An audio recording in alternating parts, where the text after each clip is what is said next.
All right, agents, welcome. This is your official briefing for the Ingress Orion Anomaly series. At every single anomaly site, there's a whopping 300 season points up for grabs. And in the next few minutes, we're going to break down exactly how your faction can walk away with them.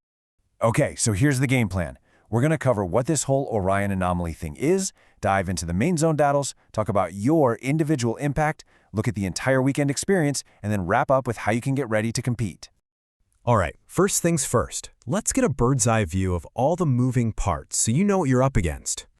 So take a look at this. This table lays out every single way you can score points over the weekend. Now, what's really important to notice here is that, yeah, you can grab some points on Friday and Saturday morning, but the huge prizes, they're all packed into one intense 3-hour window.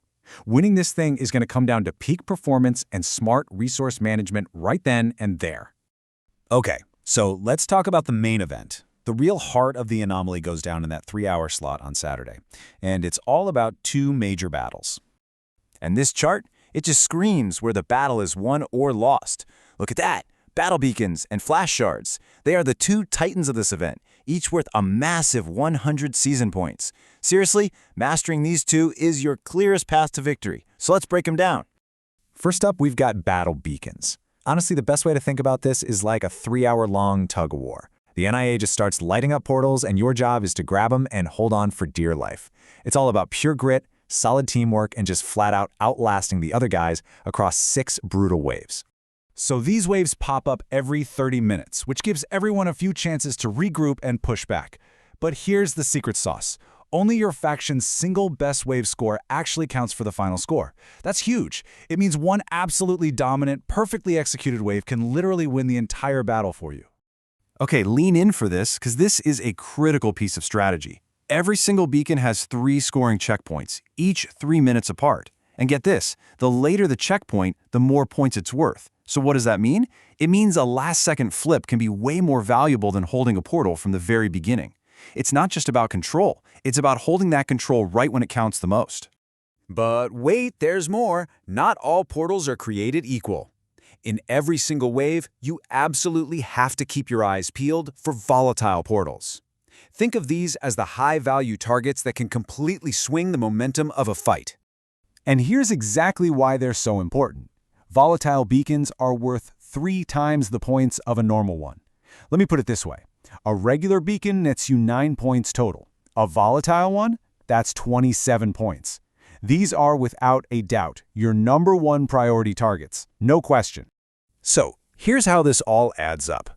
The NIA looks at all 6 wave scores for both factions. They find our best raw score for the Resistance, and they find the Enlightened's best raw score. Then they just compare those 2 top scores to see how the 100 season points get split. So you see, it doesn't matter if you get hammered in 5 waves, as long as you absolutely crush your best one. All right, let's switch gears to the other 100-point event, flash shards. Now, if beacons are all about brute force and a tug-of-war, think of this as a massive game of chess being played across the whole city. This one is all about strategy, careful planning, and super precise linking. Scoring here is a bit more complicated. You get points in a few different ways. You get 1 point for every link a shard jumps along. You get an extra point if that jump is a long-distance one. And then the jackpot. You get 5 whole points for landing a shard on its designated target portal. So yeah, every link you make matters, but getting that shard home is the name of the game. Now, this is where the scoring gets really interesting. And it's different from the beacons. It's not just about your single best wave. Instead, the NIA takes your best score out of waves 1 and 2, adds that to your best from waves 3 and 4, and then adds that to your best from waves 5 and 6. So what this does is reward consistent performance throughout the entire 3 hours. Okay, so beyond these big team battles, what you do personally has a direct impact on the outcome, and you can earn some pretty sweet rewards for it too. This is where every single agent on the ground, and I mean every one, can really make a difference. So check this out. There are 80 points on the line for unique hacks. And the most important word here is average. Your faction's final score is the average number of unique portals that each agent hacked. That means every single player, I don't care if you're level 1 or level 16, can directly help the team score just by getting out there and hacking as many different portals as you possibly can. But there's a secret.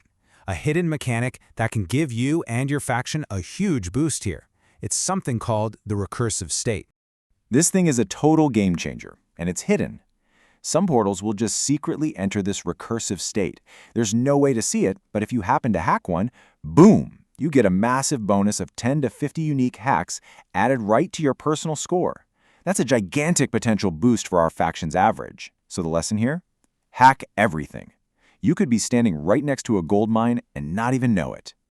And while you're running around hacking everything in sight, you'll also have your own personal anomaly campaign to work on. It's got 5 bounties to complete.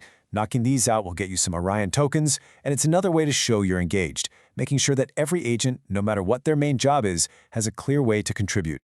Okay, let's zoom out for a second and look at the whole weekend, because the main event on Saturday isn't the only thing that matters. First off, don't sleep on the ops events on Friday and Saturday. Those are some easy points just waiting to be picked up. But the real wild card, the thing that's going to cause some chaos, it's the portal immunity instability. The cooldown time for flipping portals is going to be changing constantly. A portal you thought was safe and sound could suddenly be vulnerable again. It means you have to stay on your toes and be ready to change your whole strategy in a heartbeat. All right, let's wrap this up. What are the key takeaways here? What do you need to remember as you get ready to head into battle? Look, the path to victory is pretty clear. You've got to focus your team's energy on those high-value volatile beacons. You need to execute those link plans for flash shards with precision. And while all that's happening, you need to be finishing your personal campaign and hacking every single unique portal you can find to pump up that average. It's all about coordination, knowing the rules, and being ready for the chaos. So the only question left is, are you ready to deploy?